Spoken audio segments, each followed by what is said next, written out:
بسم اللہ الرحمن الرحیم۔ السلام علیکم دوستو، دریائے دجلہ کے کنارے واقع سکریت کے علاقے میں ایک غریب کسان گھرانے میں 1937 میں سید حجت الطلفہ کے ایک بچے کو جنم دیا، مگر اس کے بچے کے پیدا ہونے کی خوشی سے زیادہ مگر اس بات کی تھی کہ وہ اس کی پرورش کس طرح کرے گی، کیونکہ اس بچے کا باپ حسن عبدالمجید اس دنیا سے چند ماہ قبل جدا ہو چکا تھا۔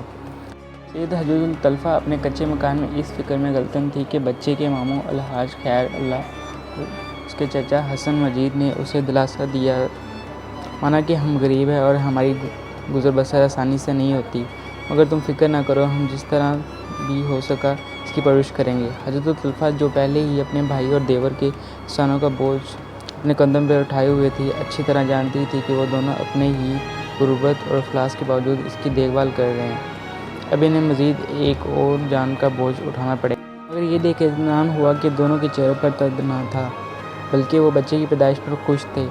بچے کے چا نے اس کا نام صدام حسین رکھا۔ صدام کا مطلب زوال دور کرنے والا ہے۔ صدام کے والد کا سلسلہ نسب حضرت علی کرم صلی اللہ علیہ وسلم سے ملتا تھا، تقریر جس ان دنوں خاصی شہرت حاصل تھی۔ ان دنوں شہری سہولتوں سے محروم ایک ایسا علاقہ تھا جس کے مکین دو وقت کی روٹی کے لیے ہر وقت فکر مند رہتے تھے۔ یہی وجہ تھی کہ صدام حسین کا بچپن تکلیف دہ تھا، خوشیاں اسے بہت کم دیکھنے کو ملتی اور یہ عمر جس میں کسی قسم کی فکر لاحق نہیں ہوتی، معلوم فکر و توڑوں میں گزرتی تھی۔ کچھ ہی عرصے بعد اس کی ماں نے اپنے دیور کے ساتھ شادی کر لی، جس کے نتیجے میں صدام کا ایک اور بھائی مل گیا جس کا نام ادھام رکھا گیا۔ دونوں بھائی نہ صرف ایک دوسرے کے گہرے دوست بلکہ رازدار بھی تھے۔ غربت اور افلاس نے صدام حسین کی زندگی پر گہرے اثرات مرتب کیے۔ دیگر بچوں کے مقابلے میں اس کا کاررب اور دبدبہ زیادہ تھا اور کسی حد تک دلیر اور بے خوف بھی تھا۔ تقریت میں غریب گھرانوں کے بچوں کو تعلیم کے لیے درس گاہوں میں بھیجنے کا رواج نہیں تھا۔ اس کی بڑی وجہ غربت اور دوسری وجہ علاقے میں تعلیمی اداروں کی قلت تھی۔ صدام کے چاچا نے اسے کھیتی باڑی پر لگانا چاہتے تھے، مگر ایک دن جب صدام حسین کو اپنے ہاں آنے والے ایک مہمان بچے کی زبانی کا یہ پتہ چلا کہ وہ طالب علم ہے اور لکھنا پڑھنا جانتا ہے تو وہ بہت حیران ہوا اور اس نے دل ہی دل میں یہ فیصلہ کر لیا کہ وہ بھی لکھنا پڑھنا سیکھے گا۔ اس نے اپنی خواہش کا اظہار والدہ سے کیا تو انہوں نے غربت کی پیش نظر اسے بازار رکھنے کی کوشش کی، مگر صدام نے شاید تعلیم حاصل کرنے کا حتمی فیصلہ کر لیا تھا اور پھر ایک رات وہ خاموشی کے ساتھ اپنے کپڑوں کے چند جوڑے لے کر اپنی ماں کو بستر پر سوتا چھوڑ کر اپنے ماموں کے گھر آیا جو تھوڑی فاصلے پر ہی تھا۔ اسے اپنی خواہش کا اظہار کیا، ماں نے اس کی کو دیکھ کر ایک میں داخل میں کروا دیا۔ اس طرح صدام حسین آج وہ صدام حسین بن گیا جو آج ہمارے درمیان نہیں رہا۔ اسے پھانسی دے دی گئی۔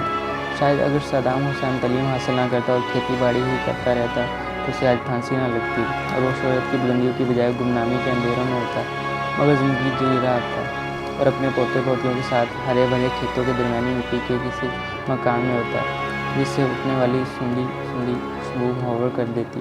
مگر تقدیر کا لکھا کون مٹا سکتا ہے؟ وہ صدام حسین جو کچھ عرصے قبل تک رعب و دبدبے شان و شوکت کی علامت سمجھا جاتا تھا، بے بس کے عالم میں پھانسی کے پھندے پر جھول گیا۔ آخر ایک کسان کا بیٹا سیاست کی راہ پر کیوں چل پڑا اور اس نے سیاست بھی ایسی کی کہ نہ صرف وقت اپنا متعین بنا لیا بلکہ عراق کے عوام پر کئی دہائیوں تک اس طرح حکومت کی کہ اپنے خلاف کوئی بھی بات سنتا بھی ناقابل معافی جرم قرار دیا۔ صدام کا یہ مزاج غالباً ان واقعات کا رد عمل بھی تھا جن کے مطابق اس کے آباء و اجداد کے متعدد افراد کو ترکوں نے قتل کر دیا تھا، ان کے گھروں کو نذر آتش کر دیا تھا۔ ان کی کارروائیوں سے تنگ آ کر صدام کے اجداد اپنے گھر بار چھوڑ کر قریبی پہاڑوں میں پناہ لینے پر مجبور ہو گئے۔ صدام حسین کو یہ واقعات اپنے بزرگوں کی زبانی معلوم ہوا کرتے تھے تو وہ بدلے کی آگ میں جلتا رہتا تھا۔ تعلیم حاصل کرنے کے ساتھ ساتھ وہ نہ صرف اپنے حالات کا جائزہ لیتا رہتا بلکہ بین الاقوامی سطح پر تبدیل ہونے والے حالات پر بھی گہری نظر رکھتا تھا۔ ان دنوں دنیا بھر میں برطانوی اور فرانسیسی نوآبادیاں ایک بعد کر کے سامراجی تسلط سے آزادی ہو رہی تھی۔ بالخصوص عرب خطے میں بھی زندگی حقیقی معنوں میں آزاد طور پر گزارنے کا جذبہ ابھر رہا تھا۔ تعلیم جاری رکھنے کی خاطر صدام حسین بغداد آ گئے، کرخ کے ہائی اسکول میں داخلہ لیا۔ ان دنوں بین الاقوامی سطح پر سیاسی حالات بدل رہے تھے۔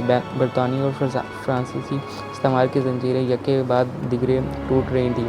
عرب ممالک بھی آزادی کی تحریکیں اڑا رہی تھیں۔ یہ ماحول بھی ذی شعور کو متاثر کر رہا تھا۔ صدام نے تعلیم کے حصول کے ساتھ ساتھ ان حالات و خیالات کا نہ صرف مشاہدہ شروع کیا بلکہ اثر انداز لینا شروع کر دیا۔ ان دنوں عراق میں سوشلسٹ اور باعث پارٹی بہت مقبول تھی۔ صدام حسین نے باعث پارٹی میں شمولیت اختیار کی۔ اس وقت سوشلسٹ پارٹی کی حکومت تھی اور عبدالکریم قائم کردہ حکمران تھے۔ صدام حسین نے تھوڑے عرصے میں سیاسی میدان میں مقبولیت حاصل کر لی۔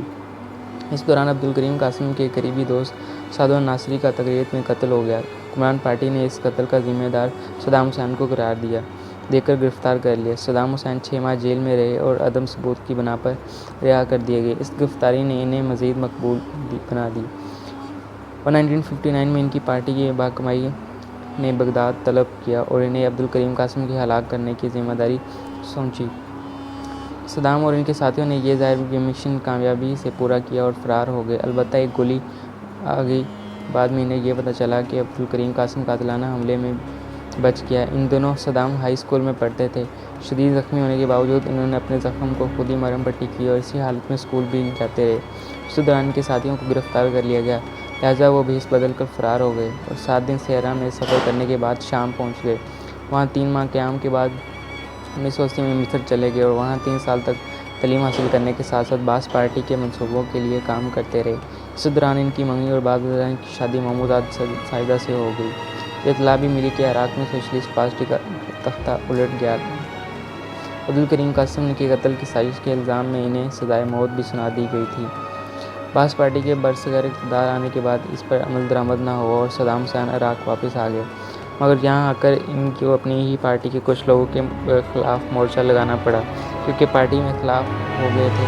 صدام حسین نے اپنے مخالف عبدالسلام عارف سے مقتل کی سازش تیار کی، مگر یہ سازش پکڑی گئی جس کے بعد انہیں روپوش ہونا پڑا، مگر کچھ ہی دنوں بعد وہ گرفتار کر لیے گئے۔ ان کی دوران حراست 7 روز تک تشدد کیا گیا، بعد ازاں جیل بھیج دیا گیا۔ ان کی گرفتاری کے خلاف ملک بھر میں مظاہرے شروع ہو گئے۔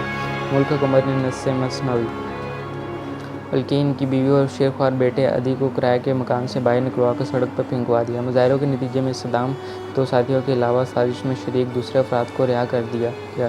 پھر ایک دن جب انہیں عدالت لے جایا جا رہا تھا، ایک پلان کے تحت فرار ہونے میں کامیاب ہو گئے۔ اس کے بعد انہوں نے اپنی پارٹی کے اہم خیال لوگوں کو ساتھ ملا کر انقلاب کے لیے راستہ ہموار کرنا شروع کر دیا۔ پھر اپنے تقدیر و فراست کی بنا پر 1968 میں برصغیر اقتدار آ گئے، جس کے بعد 24 سال تک انہوں نے بلا شرکت غیر حکمرانی کی۔ اس دوران ان کے خلاف سازشیں بھی ہوتی رہیں، مگر انہوں نے ان سازشوں کو سختی سے کچل دیا اور اپنے 2 دمادوں کو بھی سازش میں شریک ہونے کی وجہ سے پھانسی پر چڑھا دیا گیا۔